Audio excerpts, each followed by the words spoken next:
నమస్తే, welcome to hash tag you. నేను మీ రాజేష్. జాతీయ స్థాయిలో ఇవాళ మోదీ ప్రధానిగా మారిన తర్వాత ఇవాళ మోదీ పదవి ప్రమాదంలో పడబోతోంది అంటే జరుగుతున్నటువంటి పరిణామాలు చూస్తుంటే అవుననే అనిపిస్తుంది. ఎందుకు ఈ విధంగా నేను చెప్తున్నాను అంటే స్పష్టంగా బీజేపీ ఆర్ఎస్ఎస్ మధ్య పెద్ద రిఫ్ట్ ఏర్పడింది, గ్యాప్ పెరుగుతోంది రోజు రోజుకి. ఇట్లాంటి సందర్భాల్లో ఓవైపు బీజేపీ ఆర్ఎస్ఎస్ కాళ్ళ బేరానికి కూడా వచ్చింది, పెద్ద ఎత్తున ఇవాళ మంతనాలు జరుపుతున్నటువంటి పరిస్థితి కనిపిస్తుంది. ఇట్లాంటి సందర్భాల్లో మోదీ పదవికి ఖచ్చితంగా ఇవాళ ఆర్ఎస్ఎస్ ఎసరు పెట్టబోతోందా అంటే ఖచ్చితంగా భవిష్యత్తులో అదే జరగబోతుందని ఖచ్చితంగా చెప్పుకోవచ్చు. ఎందుకంటే రాముడే మోడీకి బుద్ధి చెప్పాడనే కామెంట్స్ ఇప్పుడు జాతీయ స్థాయిలో మీడియాలో వ్యాలిడ్ అవుతున్నాయి, పెద్ద ఎత్తున ప్రజల్లో చర్చనీయాంశంగా మారింది. అయితే ఈ కామెంట్స్ చేసింది ఎవరో కాదు, అంటే కాంగ్రెసో లేకుంటే ఏ ఇండియా కూటమి నేతలో లేకుంటే ప్రతిపక్ష నేతలో అయితే పెద్దగా పట్టించుకోవాల్సినటువంటి అవసరం ఉండేది కాదు. కానీ ఇవాళ మోదీ పైన సంచలన వ్యాఖ్యలు చేసింది ఆర్ఎస్ఎస్ నేత ఇంద్రేష్ కుమార్, అట్లాగే ఆయన చీఫ్గా ఉన్నటువంటి మోహన్ భగవత్. అంటే అహంకారం వల్లే బీజేపీకి 240 స్థానాలకు పడిపోయింది అనేది స్పష్టంగా ఆర్ఎస్ఎస్ పదే పదే నొక్కి మరి ఒక్కానిస్తున్నటువంటి పరిస్థితి. మరి ఇప్పుడు రాముడి పైన భక్తిని ప్రదర్శిస్తూ అహంకారపూరితంగా ప్రవర్తించారని మోడీ పైన ఆయన ఆగ్రహం వ్యక్తం చేశారు. అయితే ఇవాళ ఇంద్రేష్ కుమార్ మాత్రమే కాదు, 4 రోజుల క్రితం ఆర్ఎస్ఎస్ చీఫ్గా ఉన్నటువంటి మోహన్ భగవత్ కూడా ఇలాంటి కామెంట్స్ చేసి పెద్ద ఎత్తున వార్తల్లో నిలిచారు.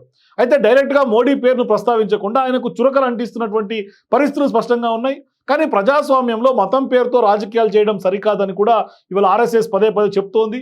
అధికార ప్రతిపక్షాలు కూడా 2 ఎన్నికల్లో కొంత అదుపు తప్పి ప్రచారాలు చేశాయని వాళ్ళు చెప్తున్నారు. మోహన్ భగవత్ ప్రతిపక్షాలను మాత్రమే అని ఉంటే అది పెద్ద వార్త అయి ఉండేది కాదు. కానీ ఇవాళ అధికార పక్షాన్ని కూడా ఆయన ఇవాళ టార్గెట్ చేస్తున్నారు, నొక్కి మరీ చెప్తున్నారు. మోడీ ఎన్నికల సమయంలో చేసినటువంటి వ్యాఖ్యలకు ఆయన ఇవాళ కౌంటర్ ఇస్తూ ఉన్నారు. హిందూ మహిళల పుస్తలను ఇండియా కూటమి తెంచేస్తుందంటూ కూడా ఇవాళ చేసినటువంటి వ్యాఖ్యలైనా, హిందువుల ఆస్తులను ముస్లింలకు పంచేయడానికి కాంగ్రెస్ ప్రయత్నిస్తోందని మోడీ ఎన్నికల సమయంలో అన్నటువంటి మాట పెద్ద ఎత్తున దుమారాన్ని సృష్టించింది. సో ఇట్లాంటి మోడీ చేసినటువంటి కామెంట్స్ అన్ని వర్గాలు కూడా ఖండించాయి. కానీ ఇవాళ ప్రధాని స్థాయిలో ఉన్నటువంటి వ్యక్తి ఇలా దిగజారుడు వ్యాఖ్యలు చేయడం సరికాదనే విమర్శలు సర్వత్రా వినిపించినాయి. అప్పుడు ఆర్ఎస్ఎస్ నేతలు కూడా ఇవే కామెంట్స్ చేస్తున్నారు. వరుసగా ఒకరి తర్వాత ఒకరు మోడీ తీరును ఎండగడుతూ ఇవాళ మోడీని ప్రశ్నిస్తున్నటువంటి పరిస్థితులు. ఓ రకంగా చెప్పాలంటే బీజేపీకి ఆర్ఎస్ఎస్ తలనొప్పిగా మారినటువంటి పరిస్థితి. సో ఇక ఎన్నికల ముందు నుంచి ఆర్ఎస్ఎస్కి మోదీకి మధ్య గ్యాప్ పెరిగిందనే ప్రచారం పెద్ద ఎత్తున జరిగింది. మొన్నటి ఎన్నికల్లో బీజేపీ బలహీనపడటం, ఆర్ఎస్ఎస్ మోదీ పైన విమర్శలు చేయడం చూస్తుంటే ఖచ్చితంగా మోదీ పదవికి గండం తప్పదా అనే ప్రశ్నలు ఇవాళ తలెత్తున్నటువంటి పరిస్థితులు కనిపిస్తున్నాయి. సో ఇప్పటికిప్పుడైతే ఆయన పదవికి వచ్చినటువంటి నష్టమేమీ లేదు. కానీ మరో 2 ఏళ్లలో ఖచ్చితంగా మోడీ వయసు 75 ఏళ్ళు దాటుతుంది. బీజేపీకి పార్టీ నిబంధనల ప్రకారం 75 ఏళ్ళ తర్వాత క్రియాశీలక రాజకీయాల నుంచి తప్పుకోవాల్సినటువంటి అవసరం ఉంటుంది.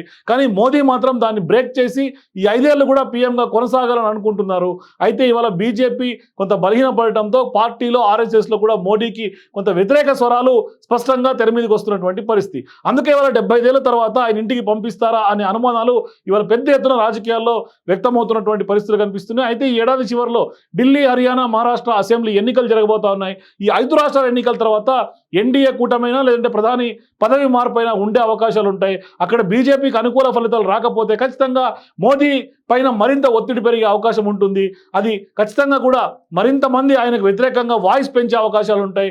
ఇదిలా ఉంటే జాతీయ రాజకీయాలు కూడా కొంత ఆయనకు మరీ అంత అనుకూలంగా లేవు అనే సంకేతాలే స్పష్టంగా కనిపిస్తున్నాయి. కేంద్రంలో టీడీపీ, జేడీయూ సహకారంతో ఇవాళ బీజేపీ ప్రభుత్వాన్ని ఏర్పాటు చేసింది.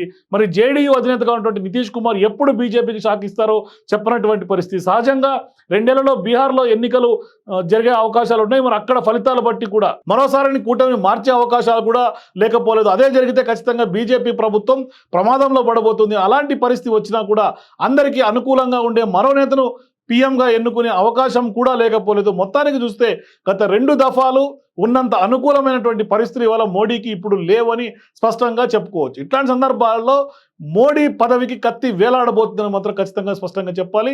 ఇట్లాంటి సందర్భాల్లో ఆర్ఎస్ఎస్ఏ దాని ఇనిషియేషన్గా తీసుకొని కొంత స్వరం పెంచే అవకాశాలు మరింత కనిపిస్తున్నాయి. స్వరాలు పెరిగే అవకాశాలు లేకపోలేదు.